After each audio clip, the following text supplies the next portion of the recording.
Assalamualaikum warahmatullahi wabarakatuh. Perkenalkan, nama saya Aprilia Widuri dari kelas 11 IPA 3 akan menjelaskan tentang perlawanan Aceh.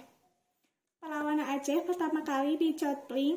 Penyebab perlawanan ini terjadi karena kekejaman dan sikap sewenang-wenang pemerintah pendudukan Jepang di Aceh, yaitu Romusa. Perang ini dipimpin oleh Abdul Jalil.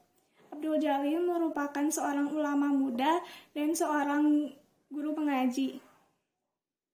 Perlawanan yang pertama yaitu pada tanggal 10 November 1942, Jepang berhasil mengerahkan pasukannya untuk menyerang Cotpling. Dan perlawanan kedua yaitu pada tanggal 24 November 1942. Jepang menyerang pada saat rakyat Aceh sedang menjalankan ibadah sholat subuh. Tetapi kedua serangan tersebut dapat dipukul mundur oleh rakyat Aceh. Dan pada perlawanan ketiga, Jepang berhasil menghancurkan pertahanan rakyat Cotpling setelah Jepang membakar masjid. Setelah itu, Abdul Hamid dan beberapa pengikutnya melarikan diri ke Buloh Belang, Ara. Setelah beberapa hari setelah kejadian itu, pada sedang sholat subuh, Abdul Hamid dan pengikutnya, Jepang menembak mereka. Kemudian, perlawanan itu tidak sampai di situ. Abdul Hamid gugur. Perlawanan Aceh diteruskan di Jangkabuyadi yang dipimpin oleh Perwira Gugun Abdul Hamid. Untuk mengakhiri perang tersebut, Jepang mencari cara dengan cara menangkap dan menyandra anggota keluarga Abdul Hamid, sehingga dengan amat terpaksa Abdul Hamid mengakhiri perang tersebut. Kemudian perlawanan masih berlanjut, yaitu di daerah Kabupaten Biren. Perlawanan ini disebabkan oleh masalah penyetoran padi dan pengerahan tenaga Romusa. Kerja paksa ini diadakan oleh Jepang dengan jangka waktu yang sangat panjang, sehingga para petani hampir tidak memiliki kesempatan untuk menggarap tanah-tanahnya dan menggarap sawah-sawahnya. Selain itu, Jepang menancapi bambu runcing di sawah-sawah mereka dengan maksud agar tidak dapat digunakan. Sekian dari saya. Wassalamualaikum warahmatullahi wabarakatuh. Assalamualaikum warahmatullahi wabarakatuh. Saya Aning Tias dari kelompok 5. Di sini saya akan menjelaskan perlawanan Singaparna. Yang pertama itu latar belakang perlawanan Singaparna, adanya kewajiban menyerahkan beras kepada Jepang pada setiap panen sebanyak 2 kuintal.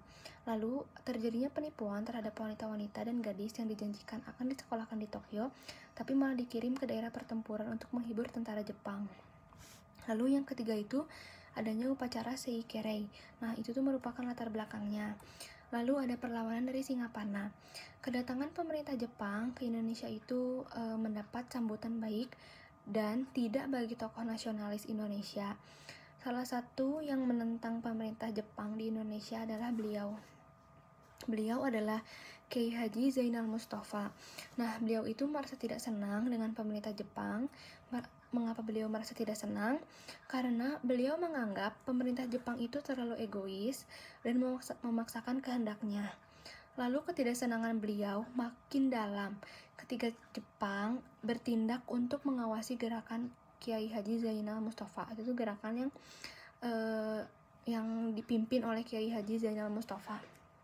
Lalu beliau juga tidak terima dengan kondisi perekonomian Indonesia yang membuat negara Indonesia itu dan warganya sangat memprihatinkan, karena yang tadi Jepang itu meminta beras sebanyak 2 kuintal. Itu tuh sangat mempengaruhi perekonomian Indonesia, dan seolah-olah itu di matanya warga Indonesia itu hanya bekerja dan hidup untuk kepentingan Jepang di Perang Pasifik.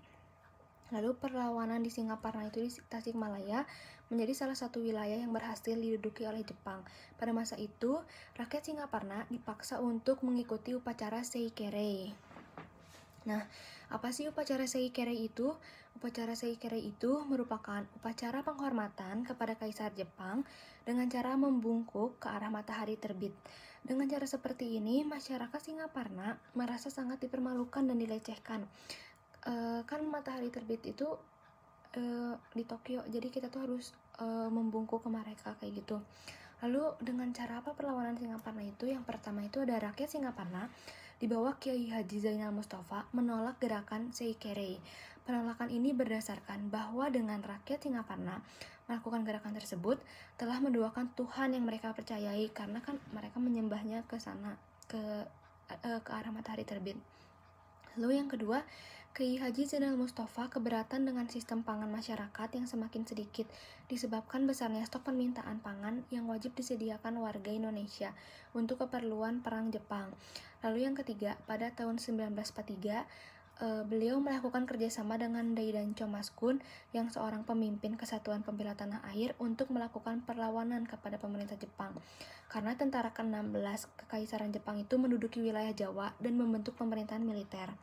Lalu yang keempat, pada tanggal 23 sampai 25 Februari tahun 1944, Kiai Haji Zainal Mustafa itu menyerang pemerintah Jepang. Beliau ingin menunjukkan bahwa Indonesia akan bangkit melawan jika sikap pemerintah Jepang masih tetap menindas masyarakat Indonesia. Yang kelima, perlawanan ini tuh tentu dimenangkan oleh pihak Jepang dan Kiai Haji Zainal itu dipaksa mundur. Sekian, akan dilanjutkan oleh teman saya.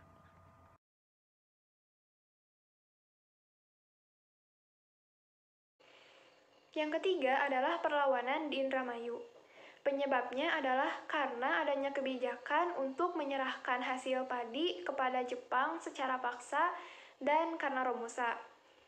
Jadi ceritanya itu, di tahun 1944, penduduk desa Kaplongan, distrik Karangampel diberitahu bahwa ada kebijakan baru, yaitu mereka harus menyerahkan seluruh hasil padi mereka kepada Jepang kecuali sebanyak 2 gedeng. Satu gedengnya itu kira-kira 5 kg, sehingga mereka tidak boleh menyimpan padi lebih dari 10 kg. Pada hari Jumat pagi, bulan April tahun 1944, seluruh warga desa dikumpulkan di balai desa untuk melaksanakan kebijakan baru tersebut. Walaupun banyak di antara mereka yang tidak setuju dan menggerutu, tetapi tidak ada satupun yang berani untuk menolaknya. Sehingga sedikit demi sedikit padi diangkut ke balai desa. Ketika waktu sudah masuk waktu sholat Jumat, pekerjaan itu belum selesai. Dan mereka itu berniat untuk meminta izin kepada camat agar mereka diperbolehkan untuk beristirahat agar mereka bisa sholat Jumat ke masjid. Tapi camat itu tidak memperbolehkannya dan bersikeras agar pekerjaan itu tetap dilaksanakan.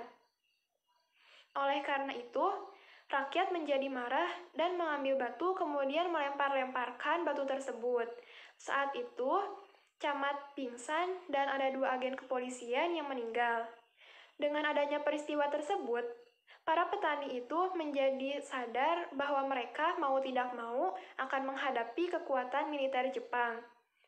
Dan tidak ada cara untuk mundur lagi. Mereka juga dengan semangat keagamaan dan juga semboyan lebih baik mati melawan Jepang daripada mati kelaparan. Mereka pada malam harinya memasang penghalang jalan di sepanjang jalan utama yang menghubungkan desa tersebut dengan dunia luar.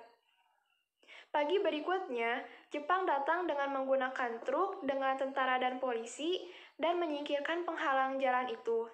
Rakyat juga melawan Jepang dengan senjata yang ada seperti batu, batu bata, bambu runcing, dan golok. Namun, Jepang membalas mereka dengan tembakan sehingga banyak rakyat yang meninggal. Intinya, rakyat itu kalah dari Jepang.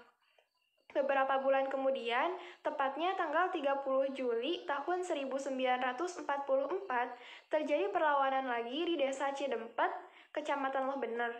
Saat itu juga perlawanan dari rakyat dilakukan secara spontan, sedangkan Jepang didukung oleh tentara dan juga peralatan yang lebih lengkap, sehingga rakyat mengalami kekalahan untuk yang kedua kalinya. Demikian penjelasan dari saya, selanjutnya akan dijelaskan oleh rekan saya. Terima kasih. Wabarakatuh. Halo teman-teman, saya Hasma Nur Aini dari kelas 11 IPA 3. Di sini saya akan menjelaskan tentang rakyat Kalimantan yang angkat senjata. Latar belakang perlawanan di Kalimantan ini penyebabnya sama dengan perlawanan di Jawa, yaitu himpitan penindasan dan romusa. Selanjutnya, perlawanan yang dilakukan oleh Pangsuma. Pangsuma dan pengikutnya melancarkan perlawanan terhadap Jepang dengan taktik perang gerilya. Mereka hanya berjumlah sedikit, tetapi dengan bantuan rakyat yang militan dan dengan memanfaatkan keuntungan alam seperti hutan belantara, sungai, rawa, dan daerah yang sulit ditempuh oleh Jepang. Nah, di sisi itu, di kalangan penduduk juga berkeliaran para mata-mata Jepang yang berasal dari orang-orang Indonesia sendiri. Para mata-mata itu juga tidak segan-segan menangkap rakyat, melakukan penganiayaan, bahkan pembunuhan.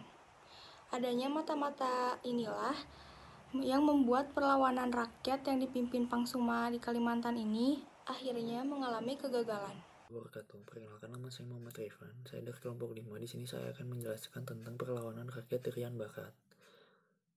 Sejarah perjuangan bangsa Indonesia merebut kembali Irian Barat, salah satu keputusan dalam konferensi meja bundar KMB yang diselenggarakan di Den Haag pada tanggal 23 Agustus sampai dengan 2 September 1949. Dalam konferensi militer diawali dengan dikeluarkannya Trikora, Tuan Komando Rakyat, pada tanggal 19 Desember. Untuk melaksanakan Trikora, dibentuklah Komando Mandala Pembebasan Irian Barat. Dengan adanya kesungguhan Indonesia dalam berebut Irian Barat, mengundang simpati diplomat AS Albert Banker untuk menyelesaikan masalah di Irian Barat. Indonesia menerimanya, sedangkan Belanda menolaknya. Oleh karena itu, Amerika Serikat mendesak Belanda supaya menyetujui rencana tersebut. Atas desakan dari Amerika Serikat, maka Belanda menerima dan menandatangani persetujuan tersebut di New York pada tanggal 15 Agustus 1962. Sebagai wujud pelaksanaan persetujuan New York, maka diselenggarakan penentuan pendapat rakyat Irian Barat pada tahun 1969. Hasil papera membuktikan bahwa Irian Barat merupakan bagian dari Republik Indonesia. Hasil papera ini disetujui oleh PBB pada tanggal 19 November 1969.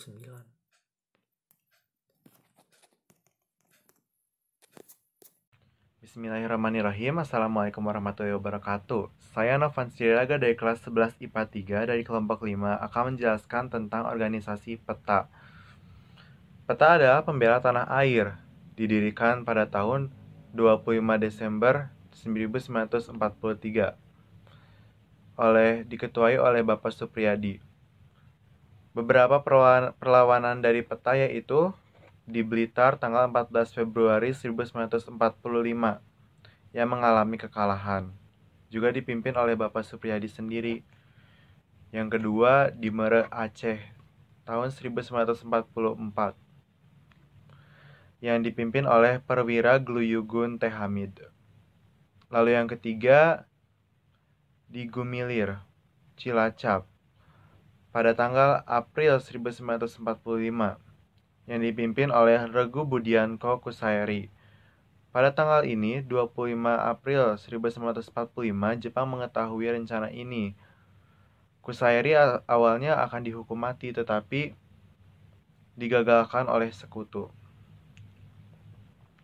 Lalu yang kedua, pergerakan di Blitar. Yang kita fokuskan di sini adalah pergerakan di Blitar. Pergerakan di Blitar ini termasuk perlawanan dengan bersenjata lengkap karena Indonesia menggunakan banyak senjata seperti meriam atau senapan. Lalu yang kedua, kejadiannya pada tanggal 29 Februari 1945. Pergerakan di Blitar ini kalah karena tipu muslihat Jepang, dan juga saat itu juga Bapak Supriyadi meminta maaf kepada Jepang. Lalu kejadian ini diadili sesuai peran oleh Jepang. Beberapa terkena hukuman mati, yaitu Dr. Ismail, Muradi, Suparyono, Halir Mangkudijoyo, Sunanto, dan Sudarno. Untuk Bapak Supriyadi sendiri masih hilang tanpa kabar. Sekian perlawanan Jepang oleh Indonesia dari kelompok kami. Wassalamualaikum warahmatullahi wabarakatuh.